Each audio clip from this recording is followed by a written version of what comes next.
Ladies and gentlemen, sports fans alike, welcome to another edition of Bill Swerski, Sports Talk Chicago. One of the couple, two, three best podcasts around. So sit back, grab yourself a cold one and a Polish sausage, park your keister in the French room, and listen to Bill Swerski, Sports Talk Chicago. In Chicago, you know that all sports rock. The Bears, Hawks, Bulls, Cubs, and Sox. Pick your favorite, you can choose. As long as the Packers lose. For everything you need to know, it's Bill Swerski, Sports Talk Chicago. Bill Swerski, Sports Talk Chicago. Hey everybody, welcome to another edition of Bill Swerski Sports Talk Chicago. This is your hosts, Alex and Sean, back for another episode. And on this episode, we will break down the inside linebackers from the upcoming NFL draft. We will be talking about the Bulls winning streak and the Blackhawks losing streak. It's like Bizarro World. And a little bit of Cubs news. But before we start, as always, I'd like to thank our sponsor, the Rockford Ice Hogs. If you're not familiar with the Rockford Ice Hogs, they're the AHL minor league affiliate of the Chicago Blackhawks. What does that mean for you? You get to see the stars of tomorrow today at family-friendly, affordable prices. So head on over to icehogs.com, tell them Swerski Sports sent you. Alex, my friend, how are you doing this evening? Oh, pretty good. You know, we had a little technological fiasco in the beginning, but it seems like everything's pointing upwards now. I think we should fire our engineer. Yeah, whoever that is. So we don't have a ton tonight, but we've got a little Blackhawks, little Bulls, a little bit of Bears, a little bit of Cubs. What would you like to start with, my friend? We ended that losing streak last night for the Hawks, so I guess we could start with them. All right. So, I guess just a brief bit of news is they recalled Gustav Forsling, which we kind of expected because of the Roosevelt injury. So they recalled Gustav Forsling from Rockford to play for the Blackhawks. But since the last episode, we saw a really bad loss against San Jose. Oof. and almost as disastrous loss against the Coyotes. So after the All-Star break, the Blackhawks came back, played San Jose. We knew that would be a tough game, but they lose 3-1. What are your thoughts on this? Well, it was particularly frustrating because the game was tied late, and I think it was like 3 or 2 minutes left, something like that in the game. They get the goal to go ahead, and then they score a quick empty netter, and that was the end of that. You know, it was another one of those games where the Sharks definitely outplayed the Hawks, but when you're tied 1-1 late and you just kind of fall like that, that's always frustrating and really hard to take. And what was really odd about that game is that there was that one disallowed goal from the Sharks, and I can't really remember the Shark Tank having such hot boards like that, but the puck was flying off the wall like right in front of the goal crease, so that was kind of odd. But yeah, that was another frustrating one, that's for sure. Yeah, I mean, these last few games have really accentuated the fact that how much the Blackhawks have been relying on that second line of Panarin and Nisimov and Kane to be their spark on offense, because that line has been productive as far as shots go, but not actually producing goals. And you're seeing the Blackhawks, just their offense is just absolutely anemic. Yeah, and you know what? You saw last night how early on they were moving the puck around. They looked like the Hawks of old. And, you could say, A, they took advantage of a bad team, and B, they really kind of had to open their eyes there because they realized that there was a lot of offensive struggles there, and you had to take advantage of a bad team like that. And I thought, hey, when they jumped out 3-0, I'm like, all right, we're already up 3-0. Frankly, Mike Smith kept it from being a 5 or 6-0 game with all the chances they got. But then, as we've seen in almost every other game, the foot came off the gas pedal. Next thing we knew, we were playing in the Coyotes end most of the second period. So, initially they turned back on the engines for the offense, and then it just kind of sputtered out again. Yeah, it was a little bit fun in one respect for the game against the Coyotes. You saw the offense start to break out, and you saw, right off the bat, that first power play, the Kane goal, Hartman goal, and another Hossa power play goal all in the first period. But that second period was about the worst period I've seen them play in a long time.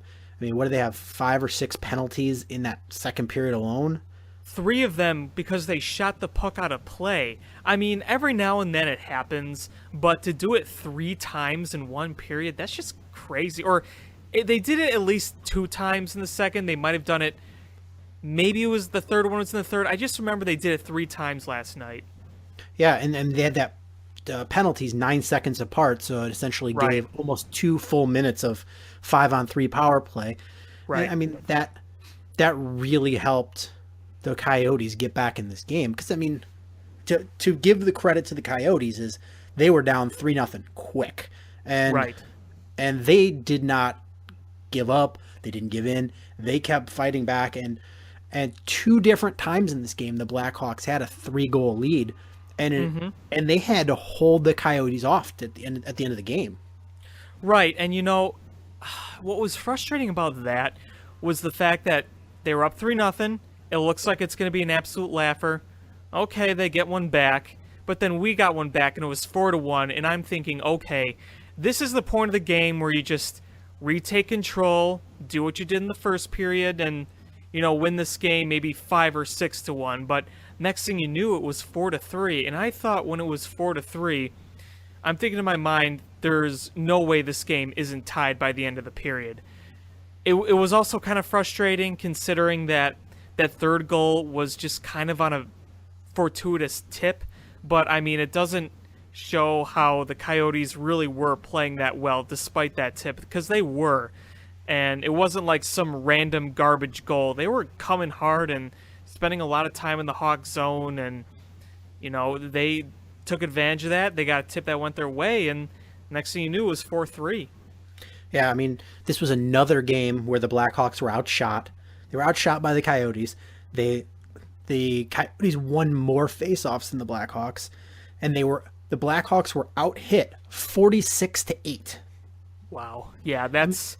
I mean, wow. I realized watching the game, I'm like, all right, they're getting out-hit, but it just, the degree that it happened was shocking. When I pulled up the statistics after the game, I was like, wow.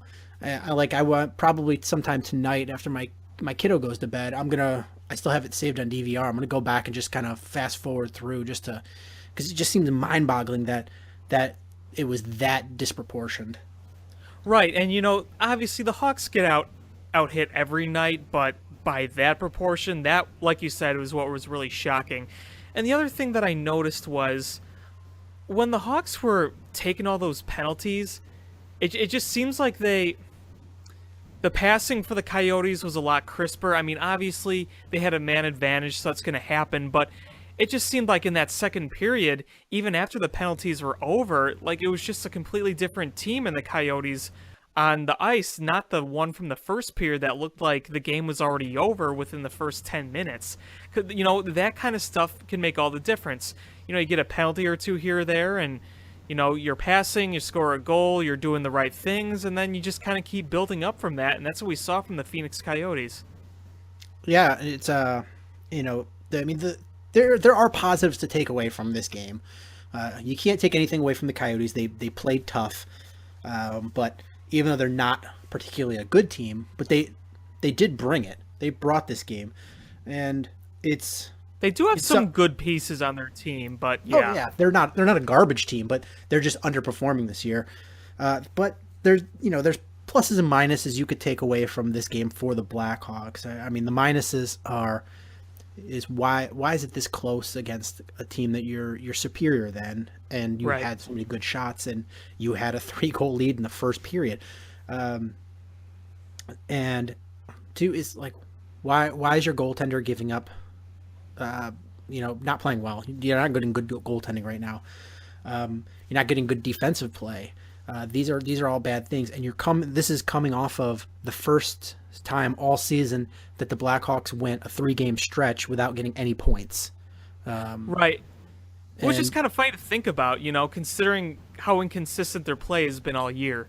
Yeah, but I mean the positives are they did snap that skid, regardless of how they played. Is they got 2 points out of this. They needed those 2 points. They really They did. absolutely needed those 2 points. They broke that streak, and their power play came alive. Yes, it did. That was important because they've always had this yin yang thing with the penalty kill and the power play. I mean, for the last since Quenneville's been here, it's been one has been good, one has been bad. Yep. Now for the last, and we've recent play, they've both been bad. And Yeah, exactly. go ahead. Exactly. No, I'm just agreeing with you. I mean, you couldn't have said it better. Yin yang. That is as well as you can say it. Yeah, so it's been frustrating. So at least now we get a little bit of a breakout. Is you have you get a couple of power play goals and you get some nice shots out of there. And it's at least hopefully that's trending in the right direction. And The one thing I wanted to really note about last night's game, I mean, aside from the play, obviously, but it's always fun watching games in Arizona because Hawks fans always completely fill that stadium. And the Hawks fans that were there last night, which I think probably made up 90% of the crowd based on everything I saw on TV and the photos and whatnot on social media. I mean, it's another home game for the Hawks, and those fans were really into it. They were chanting, "Let's go Hawks" from the start of the puck drop. So every time they play in that arena, it's always like that. And no joke, the biggest crowds in that arena's history for Coyotes games have always been when the Blackhawks have been there. So, I'm sure the Coyotes fans in attendance, the few of them don't like it, but I'm sure financially the owners and the people who run the Phoenix Coyotes like it. oh, absolutely, and it was a sellout. I think it was the first sellout in a while for the Coyotes. The last time that they had a sellout, I think, was the last time the Hawks were there. No kidding. Yeah, and it's and they don't have like that big of a stadium. I think it's capacity of like 18,000, which is several thousand less than United Center. Right. So it's not that big of a stadium, and part of it is it's wintertime. It's nice. It's you get a lot of Chicagoans travel. You got a lot of them that just retired out there. When I lived in Philadelphia, is you'd see when the Cubs would come into town or the White Sox would come into town, there would be a good number of Cubs and Sox fans at the game because sure. they just that bond never breaks. Is you see a lot of people that move here from other places and they assimilate to our teams, but when Chicagoans move elsewhere, they keep those ties. Well, and also think about during like the spring months, late February, March. I remember in past years the Hawks and the Coyotes played each other, and that's when spring training was going on, so there are already a lot more Chicagoans down there to begin with. And it shows that even when it's not quite spring ball yet, there's still a ton of Chicagoans that live in Arizona and go down there. So, any time of the year the Hawks play in that arena, they always absolutely take it over with Hawks fans. And like I said, we're not talking like 30, 40%. We're talking like 90%. Oh yeah, it was a big number. It was nice to see. That's got to be good for feeling for the Blackhawks. Oh yeah, they take over a lot of stadiums. I mean, look what they do to Anaheim. Look what they do to Colorado. Even when they play the LA Kings, a ton of Hawks fans show up there. I remember watching a Hawks Red Wings game. It was either last year or the year before, but I was shocked at how many Hawks fans were in Original Six Stadium like the Red Wings. I mean, there were a ton of them there. And then obviously you go to Tampa Bay in Florida, we fill them up there. We infamously fill up Nashville. They don't like that very much with their ticket policy. And they really, really do like to fill up in St. Louis. I remember a few games ago in St. Louis. It was probably, I think it was their last Cup season, 2015. It was a late March game, and the stadium was probably 60% red. So, they have a following wherever they go, really. Yeah, and the Nashville one's especially funny because that is like, it's a really nice drive. I mean, it's not close, but it's not far either. And it's a really pretty drive. It's an easy drive, and so a lot of Chicagoans have no problem making that one, especially when Absolutely. it's a playoff series that you can't get tickets at United Center or you're outpriced. I mean, if you get, 3-4 buddies to go with you, you spend next to nothing on gas and tolls, and you buy a ticket to go down to the game there, and you can go out to dinner and for drinks, and you're paying a fraction of what you'd be to do those same things, but go to United Center. So it's totally worth it. And as much as Nashville can't stand it, it's they got to deal with it. They tried last time they played the Blackhawks. They tried to only sell tickets at a physical location, which was a grocery store chain down in Nashville, and all the fans did down there they would buy them, and then they would sell them at a premium to the Blackhawks fans. But it was still a lot cheaper to go down to Nashville, even at the premium, because they were marking it up $10, $15, $20, which still is much less than you're paying for Blackhawks tickets. And it was it was a loss for the Predators, but for the people down there, and they're like, well, then we're making a few bucks, and the Blackhawks fans are still getting what they want, and it had to drive them crazy. But Absolutely. My favorite was they had a car, this old beater car outside the stadium. Yes. It was painted with the Blackhawks colors, and you could go up and hit it with a sledgehammer. Yep. And there's a video of a guy hitting himself on accident trying to hit the black. I remember that. Yep. So ridiculous. That was the same time when Duncan Keith scored that triple overtime winner in Game 1, when Darling came in when it was 3-0 down, and the Hawks came back and won. Yeah. But, that's... Blackhawks were the better team. It was... Yep. When we're on this topic... And no, sorry, go ahead. Oh, no, absolutely, go ahead.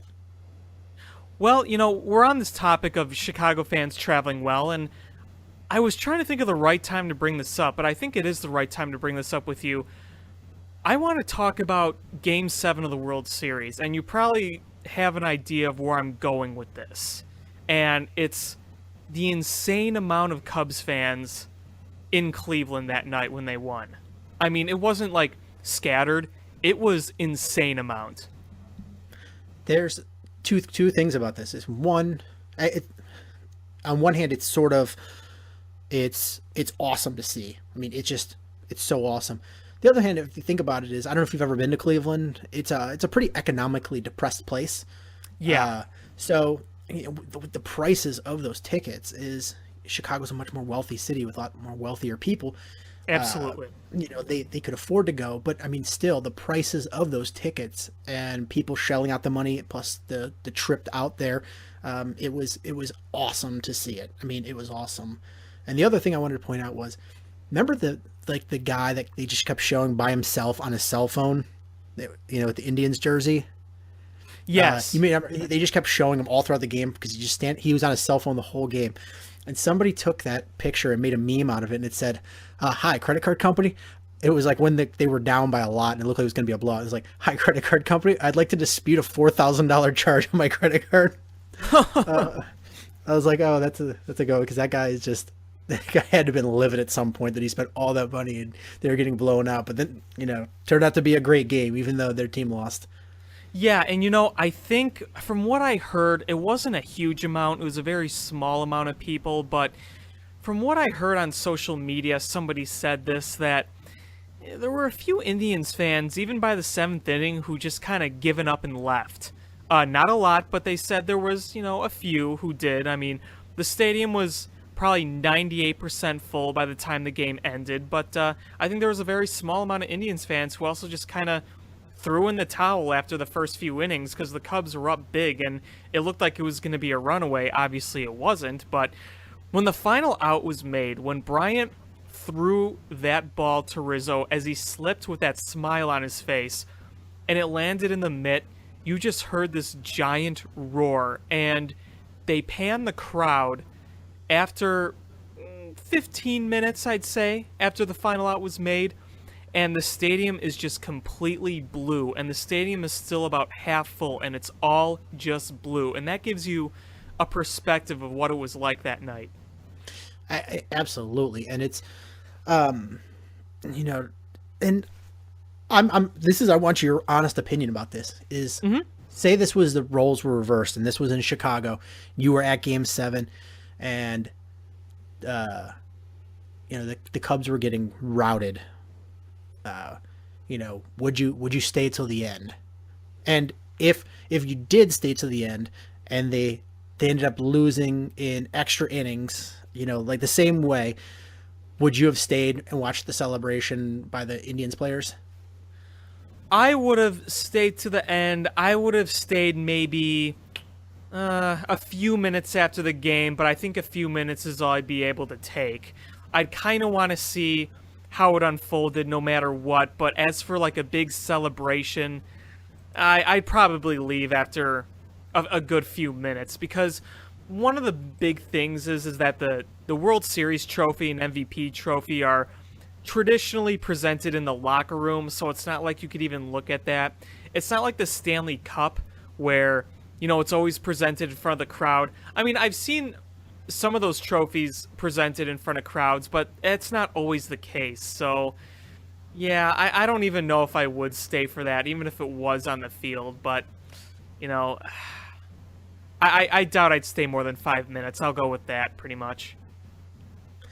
Yeah, I'm going to be honest. I don't know if I could have stayed.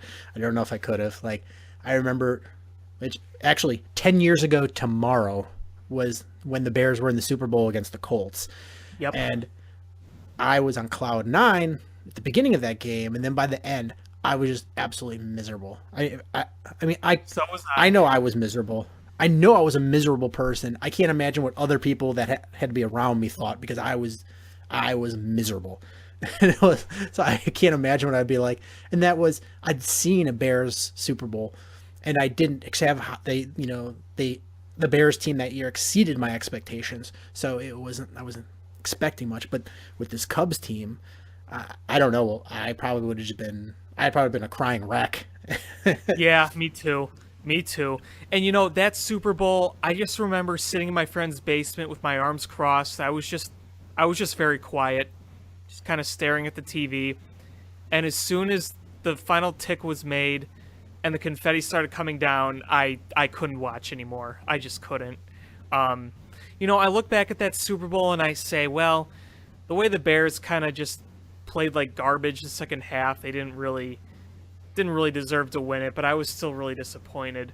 If I didn't have class and an improv class after last year, I probably would have watched the entire Game 4 when they got swept in the NLCS, because that wasn't as sad for me, knowing that this team got so far with very little expectations and so young. I knew the future was bright, but let me ask you this.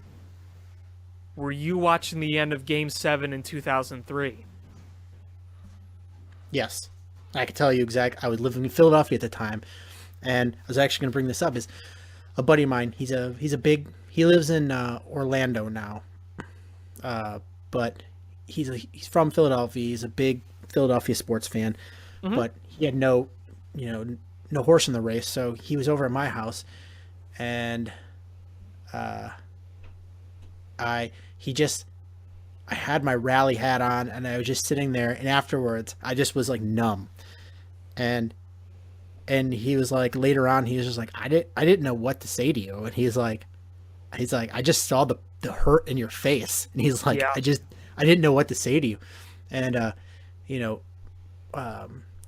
he, after the Cubs won the World Series this year, is like, he and another buddy of his were like railing against like bandwagon Cubs fans. And somebody's like, pretty much most Cubs fans are bandwagon. And he's like most most Cubs fans that don't live in Chicago are bandwagon fans. And he was like, my friend Sean is not. And he's like, I remember the pain in his face. And he's like, you can't tell me that that's not real fandom. He's like, I just saw the hurt. Yeah. Yeah. So I guess one last thing I want to talk about, but the Blackhawks, circling back around, was Luke Shen kicked the crap out of Andrew Desjardins. Yeah, he did. That was not a good fight. No, not at all. I mean, it didn't even last like 2 or 3 seconds, honestly. The fight was over when it started. Yeah. And then one more thing I wanted to bring up is, Crawford giving up all those goals in the All-Star game. Yeah, it didn't seem like he was trying as hard as he maybe could have, but I don't know. I mean, I didn't take much stock in it personally. It's a pretty meaningless game. Yeah, but it's just frustrating. Is the Blackhawks have some tough games coming up this week, so it's hopefully they can start sorting out some of these issues, because it's it's weird because they're getting some fairly solid play out of some of the younger players. They need to like tie it all together somehow. Yeah, absolutely. So do you want to move on to Bulls, Bears, or Cubs? Well, we were kind of talking about the Cubs, so I guess we can talk about the Cubs some more. Kind of trailed off there, but yeah. A little bit. This week the Cubs made another trade. They traded, well, sort of trade. They got right-handed pitcher Eddie Butler from Colorado Rockies. I wasn't really familiar with Eddie Butler, but I pulled up some statistics on him, and prior to the 2014 season, he was the 24th ranked prospect in all the minor leagues. Yeah. And to sort of put that into perspective is Javi Baez was the 5th ranked prospect, Chris Bryant was the 8th, and Addison Russell was the 14th. So he was in the conversation with all those guys. So this is a guy that at one point in his career was considered, headed towards being a major league starting pitcher. And one nice thing about him is he does have an option left to get sent down to AAA. So if he does start on the major league rosters, they can send him back down without having to worry about him going away.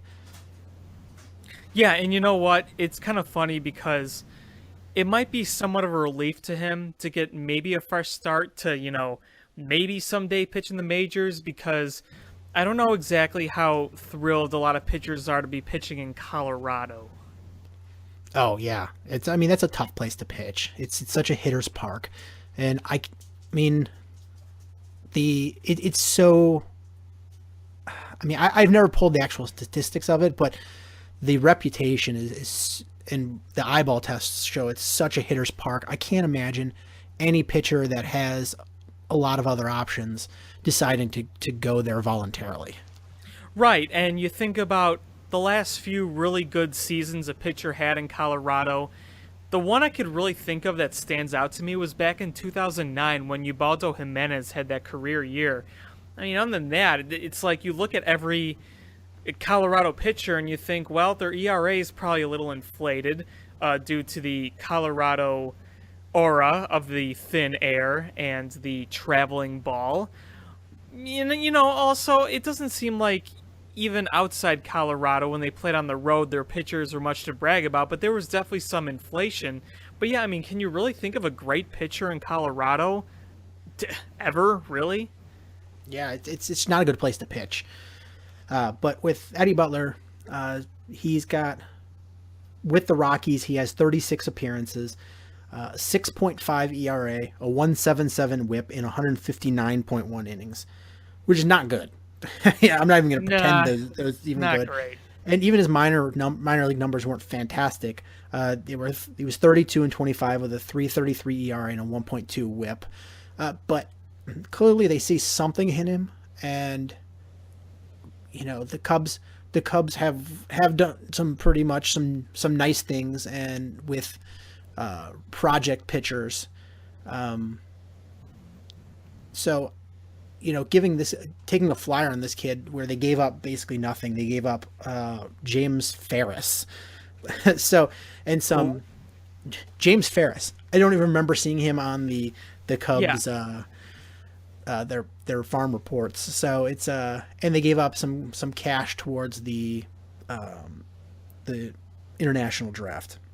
So they really didn't give up anything for Eddie Butler, and this is a low risk, high reward type of situation, because if you do end up getting a guy who's a player is you got him for nothing. He's 25 right now, and he'll be 26 during spring training, so he's still really young.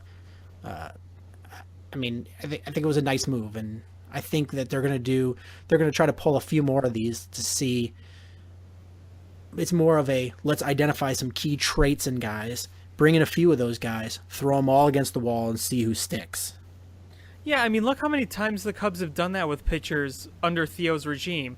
We got Jake Arrieta, we got Pedro Strop, we got Kyle Hendricks, we got Justin Grimm, and for a little while we had Neil Ramirez before he got injured multiple times. So, you know, if they see something in him, then you gotta kind of trust that they see something in him, because do I really have to justify what Theo sees in people? I mean, look at the results, for goodness sake. Oh, absolutely. And it's like I said, is they're identifying a few key traits. Is then they're gonna whiff on a lot of these guys. But Yeah. If you hit 1 out of 3, other teams are going to be drooling in jealousy. So if you pick up a couple of these guys and one of them pans out, that's you've done something that the rest of baseball only does on luck. Right. Absolutely. And you know what? We need some more pitching depth in the minors. I think we know that even though our farm system is still solid, it's mainly the position players and the catchers, outfielders, maybe not so much catchers, but it's mainly the outfielders and infielders, I should say. You got Ian Happ, you got Eloy Jimenez, kind of highlighting your farm system right now. But, you don't have much of the pitching realm right there. So you kind of want to build it up a little bit, because you look at your pitching staff now and you realize that a lot of these guys are certainly not spring chickens. I think this could be the last year we see Arrieta in a Cub uniform. John Lester's doing very well, but he's in his 30s. John Lackey, this is probably his last year. It could be his last year in the big leagues.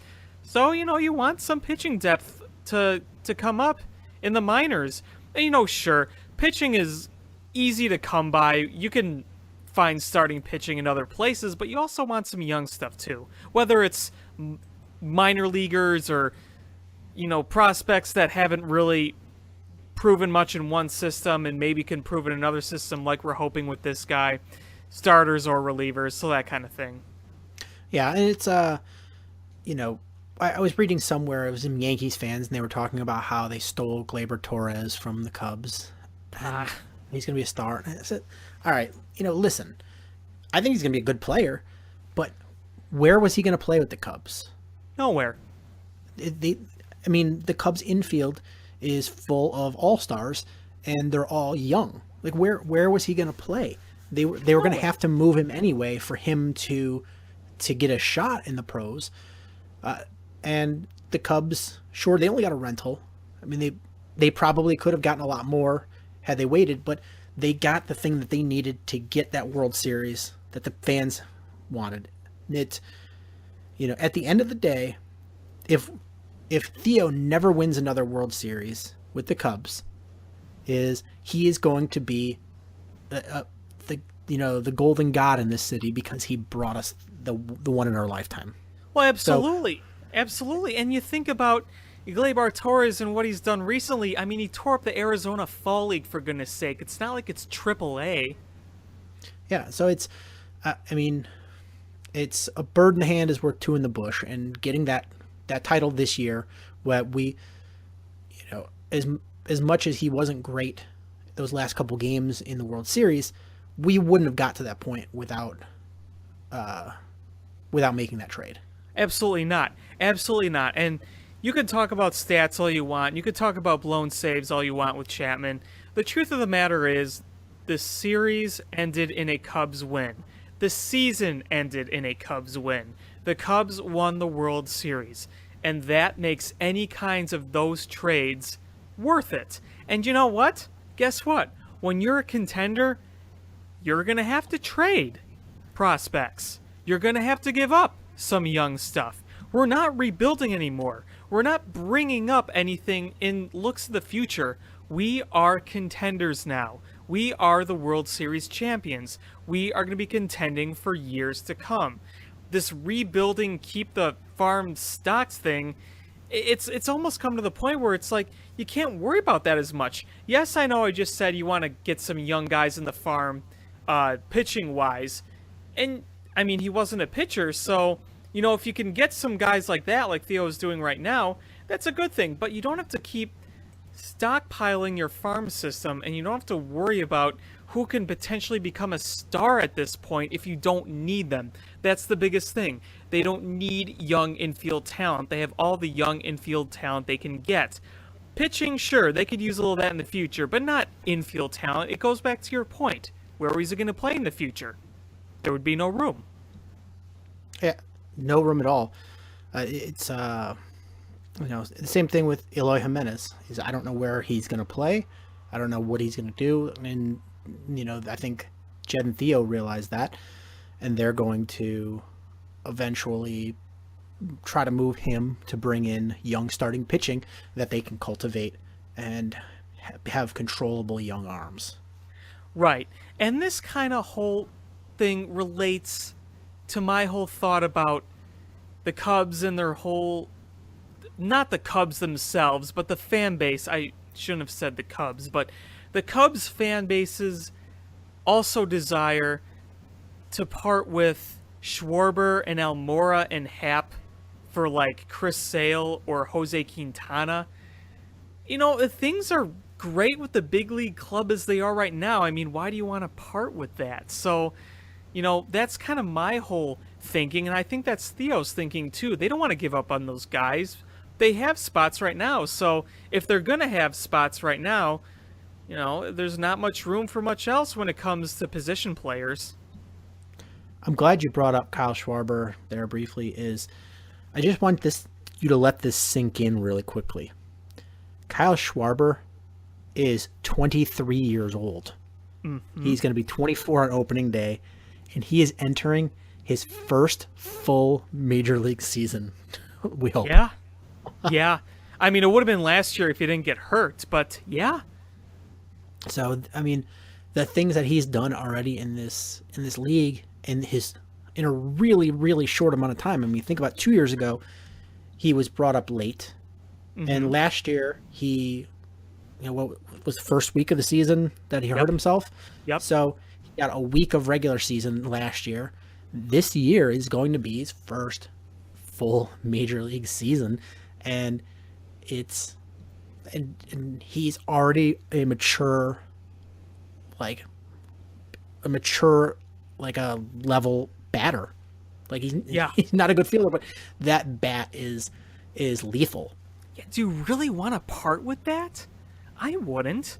Why would you want to part with that? I would, if I'm the Cubs, I would lobby for the designated hitter in the National League before I trade him. Yeah, no kidding.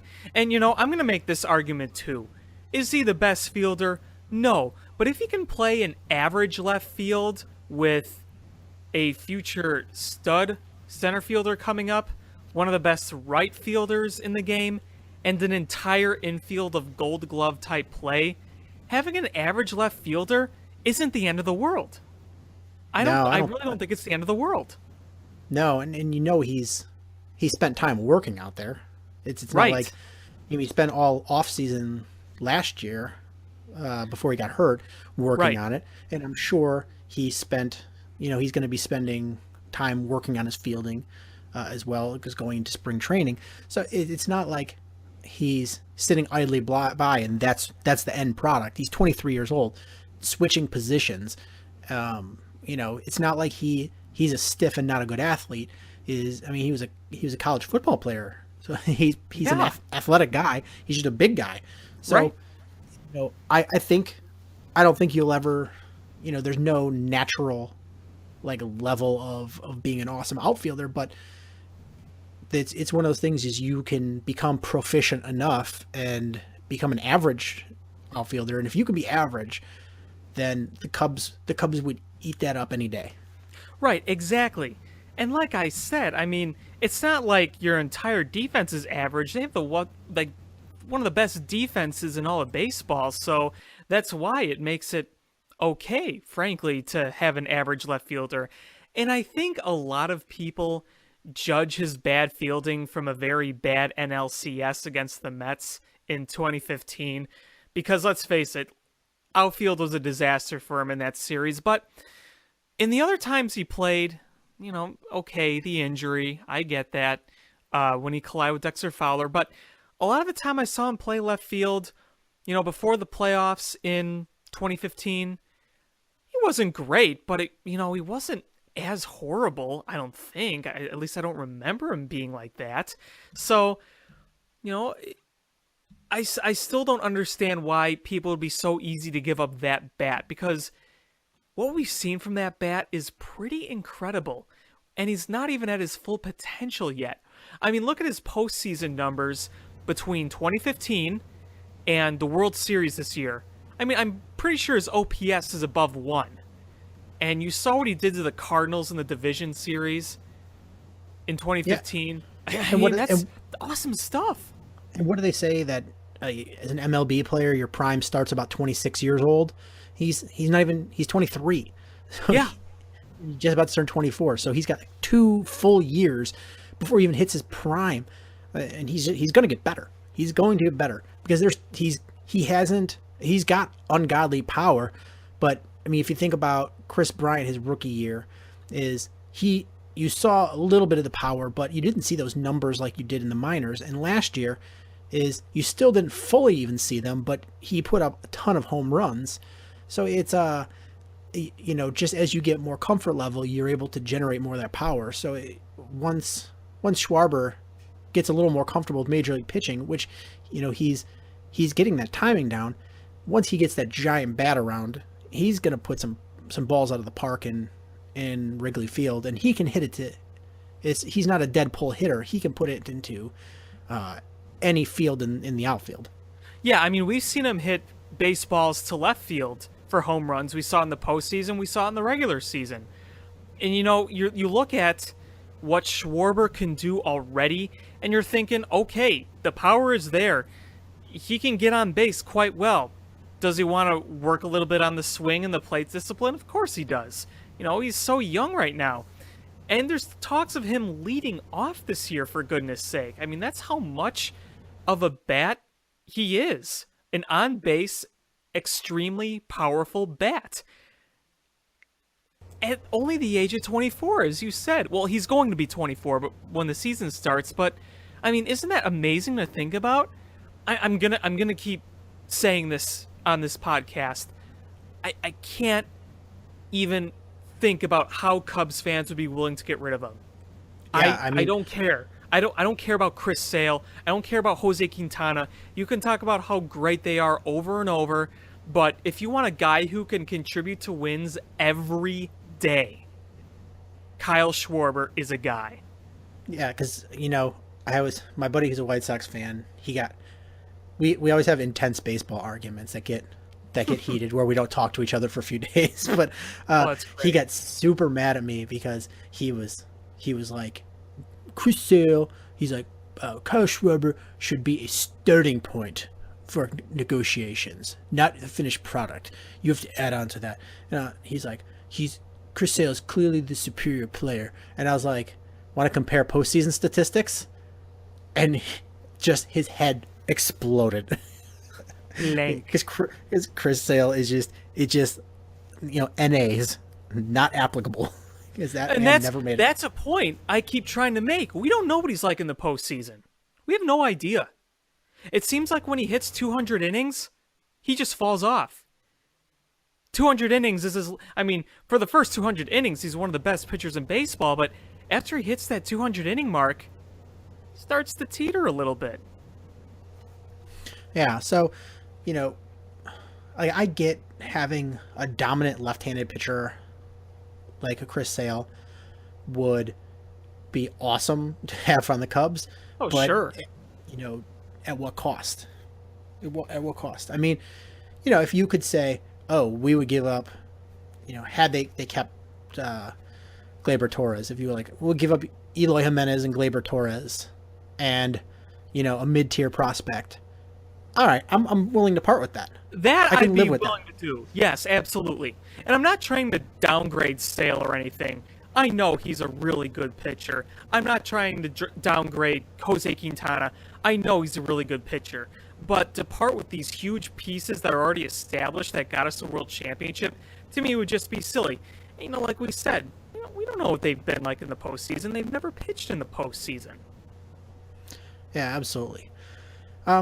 So let's move on to talk a little bit about the Bulls. I don't want to dig too deep because, we've beaten them up pretty good. There's just a couple things I want to talk about. Is the couple news things. Denzel Valentine's still down the D leagues.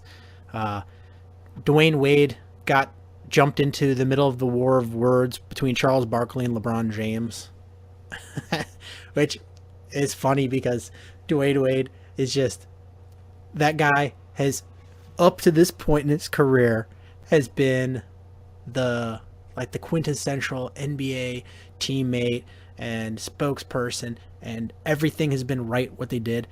And he goes to the Bulls. The team is a disaster. He tries to speak out for the first time to the media about how he's not happy, and Rajon Rondo, slaps him down on Instagram, and then he gets benched and fined for insubordination. Then he tries to stick up for LeBron James, and Charles Barkley slaps him down on the radio. And I'm like, this poor guy is just getting it from all fronts this season. Well, it just kind of goes to show what a horrible, horrible, horrible franchise the Bulls are right now, and what a mess everything is. If all this negativity is coming out of a person like that, it's pretty obvious there's something wrong here. It really is. Yeah, and the funny part is this is all occurring when the Bulls are on a winning streak. Yeah. They had some big wins too. They had a 121-108 win against the 76ers on Sunday. And then Wednesday, they just blew out Oklahoma 128-100. And I was just looking at the score now, is they're up going into the fourth quarter. They're up on Houston as well.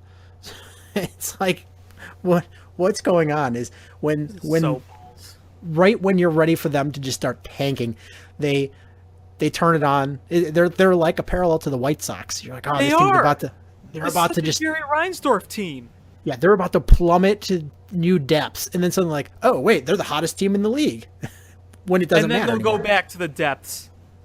It'll be up. It's so frustrating because right now, I'm going to be honest, I just want them to tank.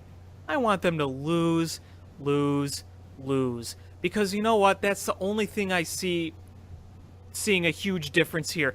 A positive difference, not let's go out and sign Chris Bosh difference to improve a team that we think is contenders even though they're not. No, I'm talking about tanking to the point where we just sell and blow it up. And you know what? Yeah. I was ready for that. Yeah, and I mean, from the surface, it's funny because I watched the Oklahoma City game on delay. I DVR'd it, and I watched it after I saw the score, and I was like, wow, man, what happened to that game? And I started watching it, and don't get me wrong, is the Bulls played well as a team, but Oklahoma City was terrible. It was a combination of the two. I made some notes about the game, and my first point was that Oklahoma City is not nearly the same team without Kevin Durant. So it's they're the team that the amazing play of Russell Westbrook has masked that they're a bad team that had two really good players, and now they're a bad team that has one really good player. So it's not the Oklahoma City Thunder that we've been used to the last few years. Right. And Russell Westbrook, who has been having, it seems like 3 out of every 4 games has had a triple-double, only had a single-double this game. He 28 points, 8 assists, I think 6 rebounds. And he was on 10 of 23 shooting night. And if you take out Russell Westbrook's shooting, the rest of Oklahoma City for that whole game, other than Westbrook, shot 28 for 77. Oof. Yikes. And they shot they shot 37 threes, and they were 10 for 33 behind the arc. Yeesh. Yeah, I didn't really see any of that game at all. I just kind of heard about it, but yeah. Wow. Yeah, it was a complete combo of Bulls playing well and Oklahoma City just playing terribly. But the one nice thing I could say about the Bulls is they took a huge lead, and the Bulls never really let the gas off, because the closest Oklahoma City got after the lead, got big in the second quarter was 14 points. So they never really let Oklahoma City get back into it, which was nice. And Bobby Portis, Isaiah Cannon, and Michael Carter-Williams all got in the game. Wow. They each got 6 minutes. Wow, look at that. And the whole thing with Denzel Valentine, yeah, he's playing in the D-League, but at least he's playing. That's kind of how I see it. Yeah. It's funny because they talked about how they were going to get younger and more athletic, and we keep hammering them on this. And then they went out and signed Rajon Rondo, Dwayne Wade, and drafted Bobby Valentine, who the big knock on him was he was a really good college player, but he wasn't athletic. Yeah, so the irony of that all. So it's just like, I don't know what they're talking about. And another thing came up this week was, there was a story about from Ryan Russillo from ESPN that he said that Jimmy Butler still doesn't trust the Bulls because of what they were trying to do to him during their contract negotiations when they were trying to sign him to an extension when he was still on his rookie deal. And they apparently told him that if he didn't sign the 4-year, $40 million deal, that they were going to get rid of his minutes and give them to Tony Snell. And finally that came out, and Jimmy Butler, the Bulls organization didn't respond, but Jimmy Butler responded as, I don't remember how it happened, but it's none of y'all's business. Yeah. and then Rip Hamilton came out and said, Randy Brown is the only reason he's on that coaching staff is he's a spy for Gar Forman. Is his job is to report back to Gar Forman what's going on with the players and in the locker room and what they're saying. Yeah, that was interesting. That's wow. I mean, that is Gar Forman just has to get fired. Absolutely. He should have been fired a while ago. This is a disaster. This is just this is this team already has a black eye around the league, but this isn't like another black eye. I really did not think a few years ago that the Bulls would be considered what they are considered now, and rightfully so, just a dumpster fire. Things were looking so up with the prime of Rose and Noah and whatnot, and things didn't go right, and then things started to slip away, and then they lost to the Cavs in the playoffs, and it was just a continued down spiral, and I didn't see this coming. And it's like, wow, we're used to the Bears being the shame of the city, but right now it's the Bulls. And this is a franchise that prides itself so much on a dynasty they had, but that dynasty they had is long gone, 2 decades ago, and in typical Jerry Reinsdorf fashion, way too loyal to personnel who are not competent for the job. I mean, look at Fred Hoiberg. Oh, a former Bull, a nice guy, a good college coach. No NBA coaching experience, I don't think. Let's hire him. He doesn't fit the system of players that we have. We're not going to give him the system of players that he needs. But, he'll be our coach. I mean, come on. Yeah, it's been a disaster. And if there's any credibility with what John Paxson and Gar Forman said last year, is both of these guys need to be gone. And they need to just blow this up and, call it a day and start from scratch with new front office staff, new players, and just new everything. That's everything, the only absolutely. way. Is there's nothing left to do. There's a rift between your best player and your ownership and management. Your best player he's a very good player, but he clearly doesn't want to be here. He turns it on when he wants to turn it on. He turns it off when he doesn't want to turn it on. It's like I don't know what else they're going to do. And I've heard rumors that they're talking to the 76ers about bringing Jahlil Okafor in. Yeah. But what's that going to do? What does that do for the long run? What does that do for the long run? It's not. That's going to put you over the top? No. You know what's funny about all this? Remember the Bulls under Vinny Del Negro? They'd always finish like 41-41. But the sad thing is, I still had a lot more fun watching that team than this team. And that tells you how many issues there are right now within the organization. Oh, yeah. I mean, you know, I was arguing with my White Sox friend who's a diehard Bulls fan, and he was saying that, well, you know, if you only watch when they're championship caliber or competing for a championship, that's not realistic. And I was like, that's not the point. The point is that this team is a fraud. They were put together to get to the playoffs, so these guys could buy the time for themselves and be like, well, we made the playoffs. We you know, look at the improvement we made. They're not anywhere near competing for a championship. They're not good enough to be competing with any of the top teams in either conference, and they're not bad enough to get one of these top 3 picks. So they're just sitting in limbo. Like they're just in limbo. And they darn well know that they're not going to have a team that's going to compete with LeBron. They thought they had that. Many people thought they had that a few years ago, and this is nowhere near as good as that team was. And I'm talking about the team from 2011, the team that we thought was going to bring the championship back to Chicago for the first time since the Jordan era. That didn't get it done, and does any Bulls fan truly believe that this team has any chance? I think that answer is no. And most Bulls fans saw through it in the summer. Rondo and Wade, we all went, what the heck are you doing? Are you just trying to cover yourselves, to try to create a competitive team, to show that you're trying and being, you know, caring about winning? If that's really a right way to put it, even though we can definitely see there's a lot of dysfunction. There's no actual plan.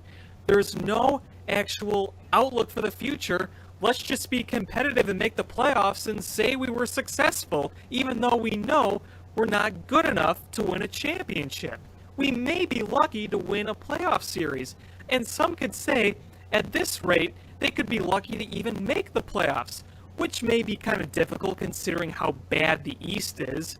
We could be, you know, 40-42 and still make the playoffs. But, you know, the whole point is this team was built to not be the worst, and that is one of the worst things you can do, especially in the NBA. Being mediocre is the worst place in sports these days. Yeah, absolutely. And I don't know what else there is to say about this team. So let's move on to wrap this up by talking a little bit of Bears. Not a ton of the big league news, but wide receiver coach Curtis Johnson decided to leave the Bears organization and not return for next season, which is I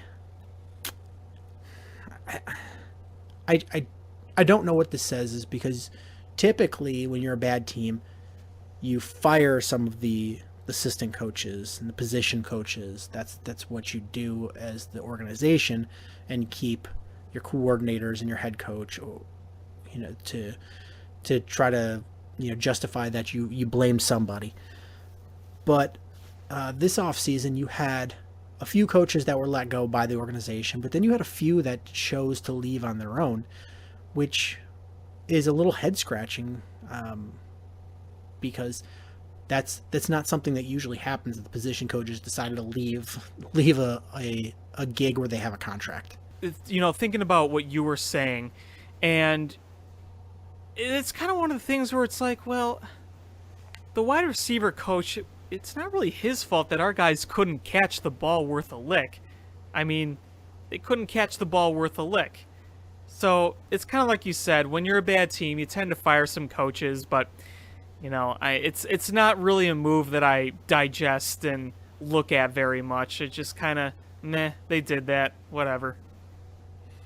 Yeah, I mean, I don't think there's going to be a major impact on the team with right. some of these position coaches leaving, but it's just you know, it's something to keep an eye on. And if it happens again next off season, you know, was that an early warning sign of something else, or was it just you know, was it just a glitch in the matrix? Right. Well, But the, and you know, oh, sorry, go ahead. Oh no, go on.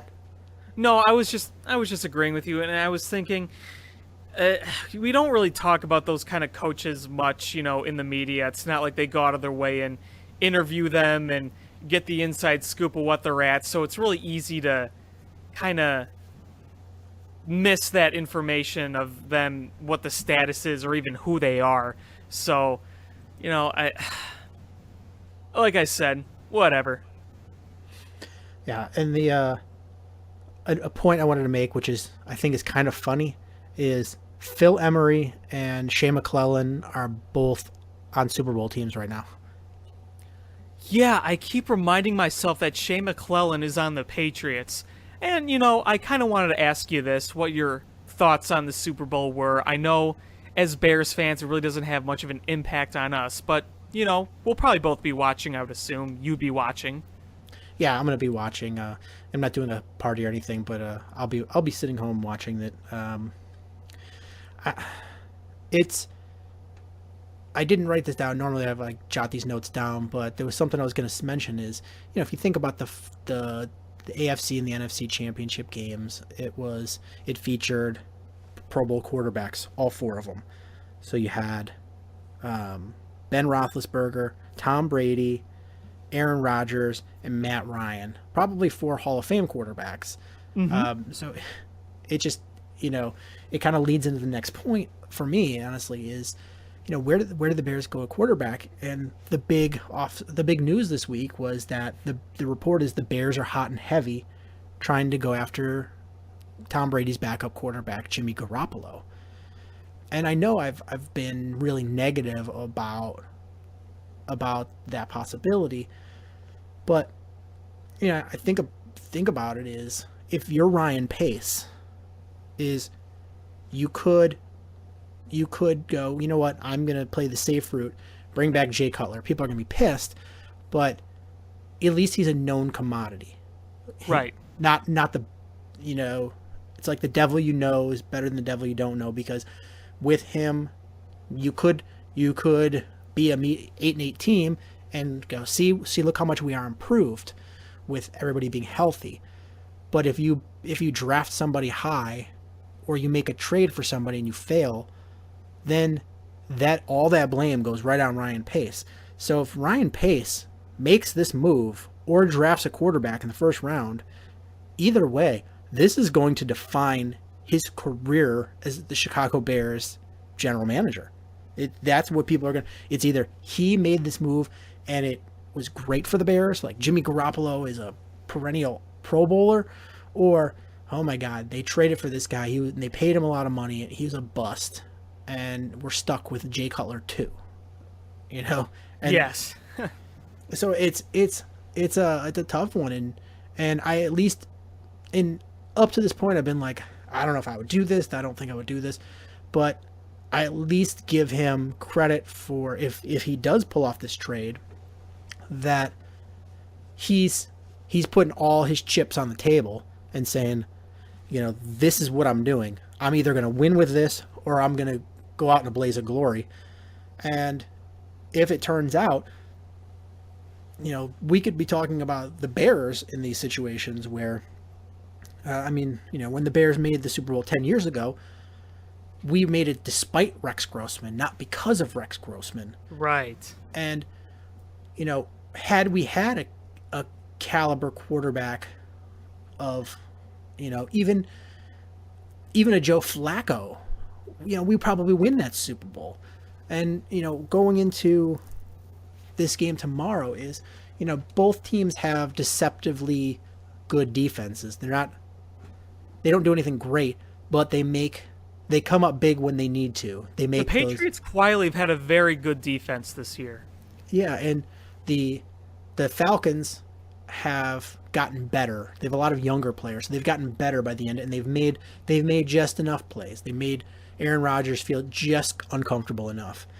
But the thing you look at is these two teams are like unstoppable juggernauts on offense. Yeah, absolutely. I mean, you have arguably the greatest quarterback of all time going up against one of the most balanced offenses I've seen in a team in a long time, with a great quarterback, a great receiver, and a really good running back. I mean, they have it so spread out well. That makes them so dangerous. It's not like, oh, only their passing game is great and their running game isn't good, or they do everything on the ground. I mean, they mix and match both because both are really, really good. Yeah, so it's going to be an interesting game. And the thing about the Super Bowl is it sort of tells you the direction where you're going to see the league going.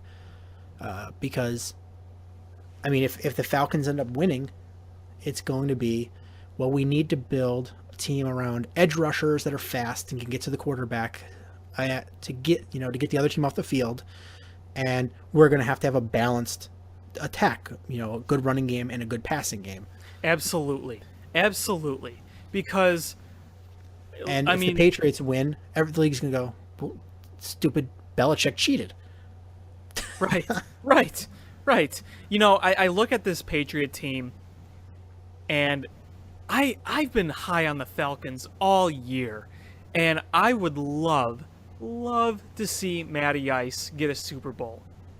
But the other part of me just thinks, I just don't see anyone stopping this Patriots team. I don't know. I just don't. I mean, their defense being as good as it is, plus Tom Brady, for me right now, it's just hard to see any team beating them. Yeah, I mean, the Patriots' defensive scheme is going to be, they're going to try to take one component away. I just don't know if they're going to try to stop the run and force everything through the air, or if they're going to try to take away Julio Jones and make them beat them without him.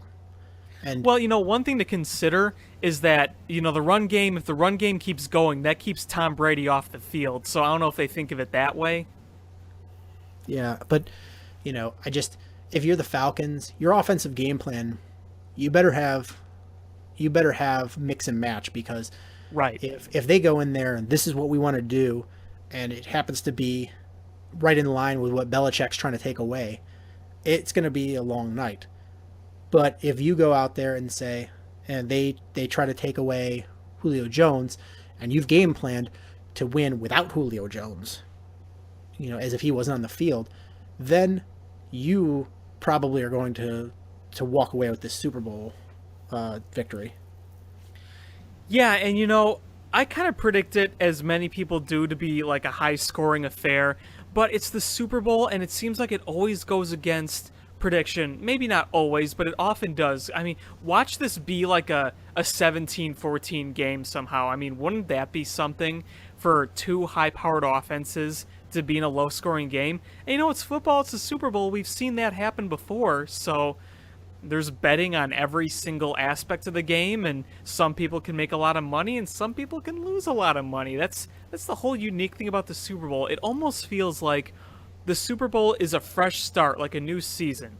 I mean, yeah, you get the bye week, obviously. You don't play right after the championship, but the way the teams prepare, the way that teams train up, they know what's on stake, and that's everything. It just feels like, to me, oftentimes the Super Bowl is almost like the start of a new season. Yeah, and the other thing is, part of the reason of the low scoring is there's so many commercial breaks that you don't get in the same rhythm as you do in a regular season game. Oh, sure. And when you have these high scoring offenses, is when they get out of rhythm, that's when mistakes get made, and they don't convert on those third downs or whatever, and it sort of stalls drives. So it's going to be a little bit of getting used to that and trying to play with an abnormal rhythm. It's interesting how the entertainment factor kind of dictates the way football is played in the Super Bowl, because you got that, and then you got the halftime entertainment, and that kind of affects the way things are because halftime in the Super Bowl is not the same as it is in a regular season game. And you have the commercials, like you said, that aren't the same as a regular season game or a normal playoff game. You almost got to think, is entertainment dictating too much of the way football is played, or you think they just kind of have to accept the fact that you're going to have to play around it? It's an interesting debate to have. Yeah, absolutely. But, there's so much money to be had. They're not going to change anything. Right. Right. And teams that have been there a few times, like the Patriots, they don't care. They're going to, if it's going to affect the team, it's going to affect the Falcons who haven't been there. Absolutely, because the Patriots know, not only do they know what the games are like, but they know what the 2-week preparation is like. They've been there. They've done that. Their coaches have been there, and they've done that. So, to them, it's kind of like another day in the office, but for the Falcons, this is something totally new. Even for some of those players who are veterans on that team, like Matt Ryan. Yeah. But let's wrap up this episode with a little bit of NFL draft stuff. When I was looking at game film this week, I came across a few mock drafts that came out recently.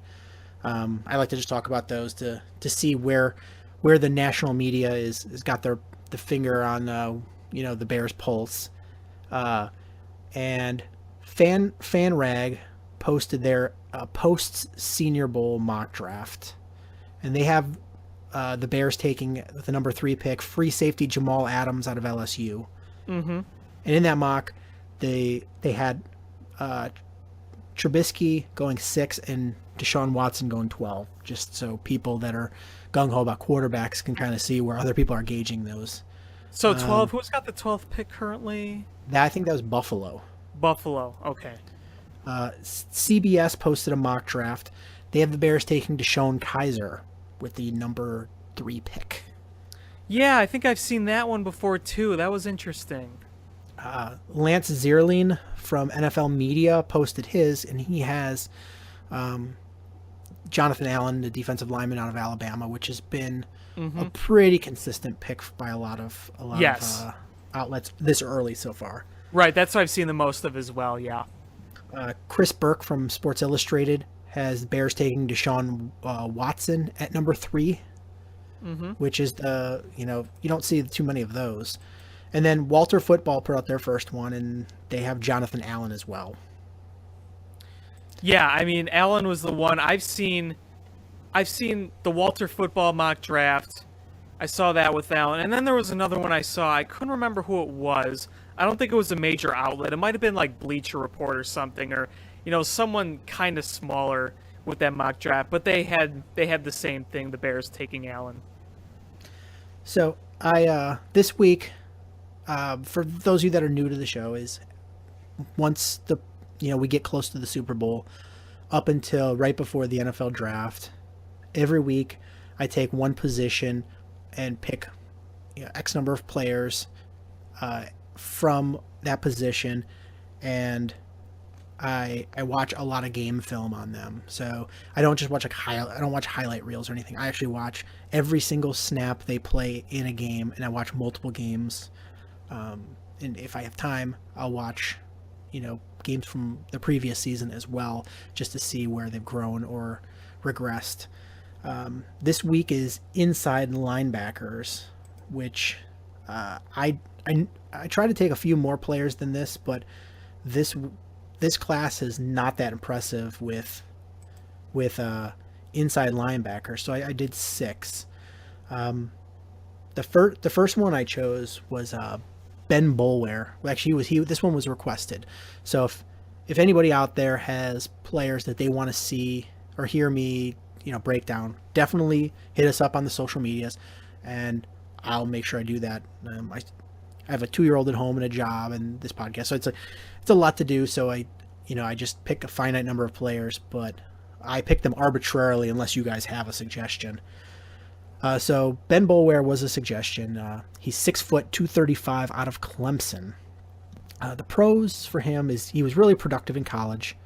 He's a stout built guy. He's one of those try hard blue collar type guys. And it's funny because somebody requested that I evaluate him, and I've heard of quite a bit of buzz on him. But watching him on film, I don't even know where to begin. Like, he's slow. He's short. He's slow. He plays tall for a small guy, which is weird. That means like he's getting stood up in blocks when he's already short. And he's much shorter than the offensive lineman. He should be able to get low. And he's not. He's not athletic at all. And the notes I have on him are, if you watch him against athletic quarterbacks and athletic running backs, like it was especially evident in the game against South Carolina, he's a complete disaster. I've heard reports say that he could go as high as the third round, and if the Bears drafted him in the third round, I would just start banging my head against the wall. I think at best he's like a sixth rounder, unless somehow you're gonna bulk him up and put him as like a 3-4 defensive end. But he's not fast enough, athletic enough, tough enough to play inside linebacker in the NFL, I don't think. Well, yeah, the notes here from WalterFootball.com, this note was from August 13th, and it says, "There's been some hype around Boulware, but sources say they aren't buying it. In preseason study, they say Boulware has not impressed them in terms of his athleticism and speed." So it pretty much sums up everything you said about him. Yeah, I'm not a fan. Great program, won a national championship, but just not a conversion to the NFL. The next guy, I chose a hometown one, Anthony Walker from Northwestern. He's 6'1", 235 pounds. He's a decent tackler. He played in a large conference, but other than that, I don't see a lot out of this guy. It's he's another guy I've heard good things about. So I went back and watched a little film from a previous season, and he looked a lot smaller, like thinner. So I looked into it, and apparently he put on a bunch of weight prior to last season, trying to play bigger and be able to withstand some of the offensive linemen. And all it did was it made him slower and look fatter. So that's not good in my eyes.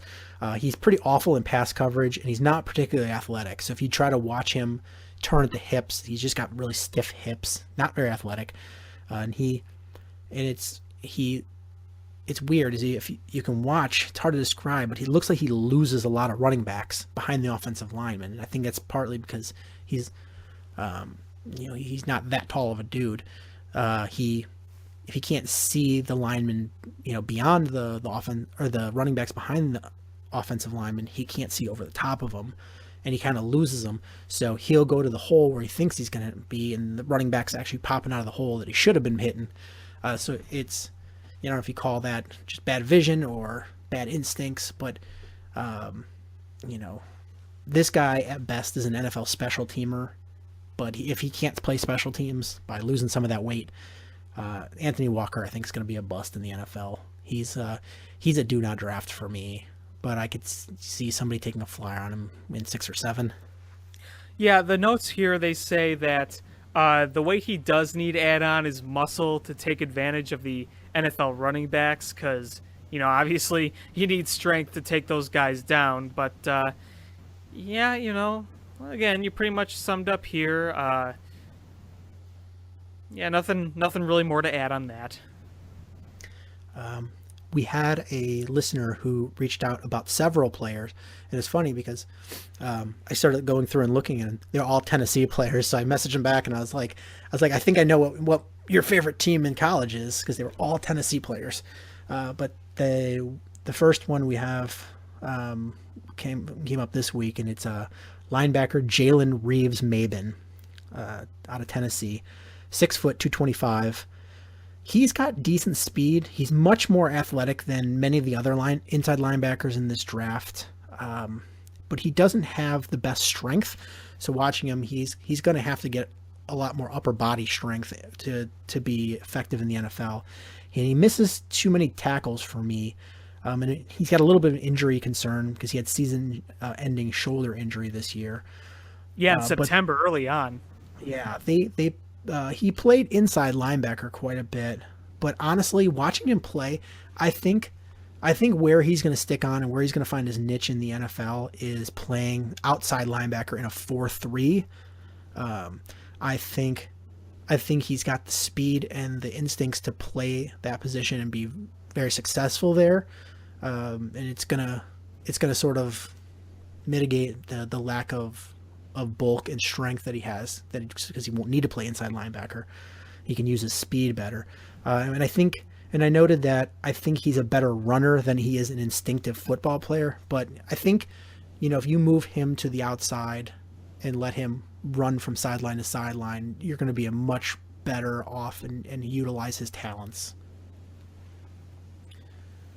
Yeah, I think one of the big concerns here, according to this, was that shoulder injury. And if you're not that strong and you sustain a shoulder injury, that's obviously some significant area of concern right there. Yeah, and I've got 3 more guys I did. One was a small school guy, Nick DeLuca out of North Dakota State, 6'3", 240. This guy he's a blue collar guy. Like, he is like the blue collar guy's blue collar guy. Great production last year, despite playing through some injuries. He had 50 more tackles than the second highest tackler on the team. He's got some really good football smarts, some nice speed. He's a real sure tackler. But he's got a little bit of a injury history on him, and he didn't, at North Dakota State, he's not playing against big-time competition, so he's playing against, lesser talent, so you don't really know how that's going to project. He's not the most athletic guy, and he looks a little smaller than he's listed. He's listed at 6'3", 240, but he looks a little smaller than that. But he's a kid who could go in the later rounds that's really going to stick around on a team, and if he can show well on his pro day, I think he can really open up some eyes. I'm without him having a great combine or I don't even know if he'll be at the combine. Without a great pro day, this kid's gonna probably be undrafted or go really late. But honestly, I would probably pick him in the 5th or 6th round. I think, not risk losing him going into undrafted waters. I like him. I think he's got smarts. I could see this guy coaching after his career is over. I just having a player like that on your team is never a bad thing. Yeah, and we seem to see a common theme right here of later round draft picks here. But I guess if you can milk and take a chance of any potential talent you may get, then you take it. Yeah, this draft class of inside linebackers is pretty poor. If somebody were to tell me that none of them got drafted in the 1st round, I wouldn't be surprised. There's like 3 guys who are going to go pretty early, probably, mid, they'll all be gone by the end of the 2nd round. And then you're going to have a bunch of guys who are just, it's going to be dependent on individual draft boards. Some will favor them a little higher than others, but they're all going to be 4th, 5th, 6th, 7th round guys or undrafted. It's not a very deep class in inside linebackers. But the last 2 I looked at were Zach Cunningham out of Vanderbilt. Now, he's probably the biggest guy so far that we've talked about, 6'4", 230. He's got some nice speed on him, really versatile as far as linebackers. He played all 3 linebacker positions. He's got some decent instincts. I watched him go through some offensive lineman blocks. When they came up to pull, he just went right through them. He also had, the ability to avoid the block as well to make the play. He's a nice tackler. The big knock for me is he's not a downhill type tackler. So when he hits somebody, he's not driving them back or laying a mean hit. He's pulling them down, which, does not scream tough inside linebacker, but, especially in the NFL. Yeah, but he's effective at it. So I noted he's more of a dragger downer than a tackler. He's Yeah. a little tight in the hips, not great in coverage, but I like him quite a bit. I think he's easily the second best inside linebacker in the draft. I don't think he's a superstar at the next level, but I think he's a solid enough guy. My big concern about him is that somebody's going to overdraft him because they want an inside linebacker, and there's not a lot of choices. So I think he probably is going to get drafted a little higher because of that. But I'm not in love with him, but I do like some things I see out of him.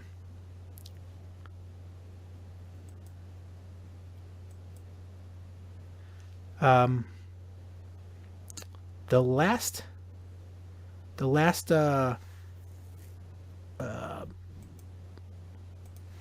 inside linebacker that I looked at was Reuben Foster out of Alabama, and he's the consensus number one inside linebacker in the draft. 6'1", 240 pounds. This guy wards off blockers really well with his hands. I mean, he keeps his hands out, and when offensive linemen try to come in on him, he uses his hands to shed the blocks. That's a really great trait to have. It's hard to teach. He's got some really nice speed. He can lay the wood when he wants to, but he spares it a little bit. I don't know if he doesn't like getting hit or not, but he doesn't always lay the wood, even though I've seen him hit some guys hard.